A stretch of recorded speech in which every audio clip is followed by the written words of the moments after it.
അപ്പം എന്നാ തുടങ്ങാം അല്ലേ? ഇത് പോത്തിൻ്റെ തലച്ചോറാണ് കേട്ടോ. പോത്തിൻ്റെ ബ്രെയിന്.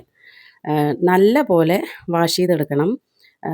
ബ്രെയിനും ബോട്ടിയൊക്കെ നമ്മൾ കുക്ക് ചെയ്യുന്നതിന് മുമ്പ് നല്ല വൃത്തിയായിട്ട് കഴുകിയെടുക്കണം.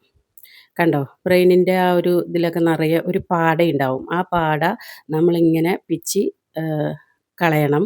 അതിൻ്റെയൊക്കെ ഇടയിൽ ബ്ലഡ് നിൽക്കുന്നുണ്ടാവും ട്ടോ. അതുകൊണ്ട് അത് നല്ല പോലെ കളഞ്ഞെടുക്കണം. നല്ല നീറ്റായിട്ട് കഴുകിയതിന് ശേഷം ദാ ഇങ്ങനെ ചെറിയ പീസസ് ആയിട്ട് അത് കട്ട് ചെയ്തെടുക്കുക. പല ടൈപ്പായിട്ട് ആൾക്കാർ ഉണ്ടാക്കാറുണ്ട്. തലച്ചോറ് ഉണ്ടാക്കുന്നത് ഞാൻ കണ്ടിട്ടുണ്ട് ഇപ്പോഴത്തെ യൂട്യൂബിൽ കാര്യങ്ങളിലൊക്കെ. പക്ഷേ എൻ്റെ വീട്ടിൽ എൻ്റെ ഉമ്മ ഉണ്ടാക്കുന്ന ടൈപ്പിലാണ് ഇപ്പോൾ ഞാൻ ഉണ്ടാക്കുന്നത്. അതിന് പ്രത്യേകിച്ച് കൂടുതൽ ഇൻഗ്രീഡിയൻസ് ഒന്നും വേണ്ട. ഒരു ചെറിയ ചട്ടി അടുപ്പിൽ വെച്ചിട്ട് ഇത്തിരി വെളിച്ചെണ്ണ ഒഴിക്കുക. വെളിച്ചെണ്ണ ഒഴിച്ചതിലേക്ക് ഞാൻ ഇട്ടത് ഉലുവയാണ് കേട്ടോ. കുറച്ച് ഉലുവ, പിന്നെ ചെറിയ ഉള്ളി നല്ലതുപോലെ ക്രഷ് ചെയ്തത്, കുറച്ച് കൂടുതൽ ചെറിയ ഉള്ളി ക്രഷ് ചെയ്തിട്ട് അതും ആ എണ്ണയിലിട്ടിട്ട് നന്നായിട്ട് മൂപ്പിച്ചെടുക്കുക.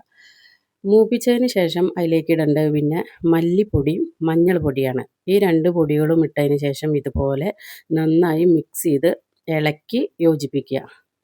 അപ്പോൾ അതൊരു ഈ ഒരു കളറിലായിരിക്കും അപ്പോൾ കറി ഉണ്ടാവുക. അതിൽ ഇത്തിരി വെള്ളം ഒഴിച്ചിട്ടുണ്ട് ഞാൻ കേട്ടോ.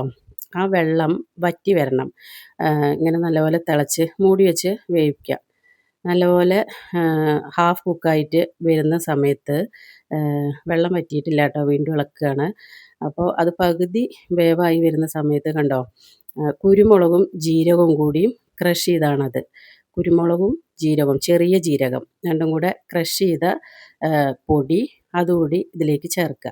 ചേർത്തതിന് ശേഷം നന്നായിട്ട് മിക്സ് ചെയ്യണം കേട്ടോ. നല്ല പോലെ മിക്സ് ചെയ്യും. ഉപ്പ് ചേർക്കണം.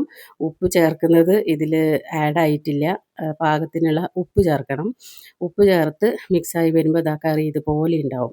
ഫുള്ളായിട്ട് വറ്റിച്ചെടുക്കുന്ന അങ്ങനെ ചെയ്യാം. ഞാൻ ഇപ്പോൾ ചോറിനായതുകൊണ്ട് ഇത്തിരി കറിയായിട്ടാണ് ആക്കിയിരിക്കുന്നത്. അതിലിത്തിരി പച്ച വെളിച്ചെണ്ണ ഒഴിക്കുക. അപ്പോൾ ഇതാണ് റെസിപ്പി. എല്ലാവരും ട്രൈ ചെയ്ത് നോക്കണം. നല്ല ടേസ്റ്റാണ്. ബൈ.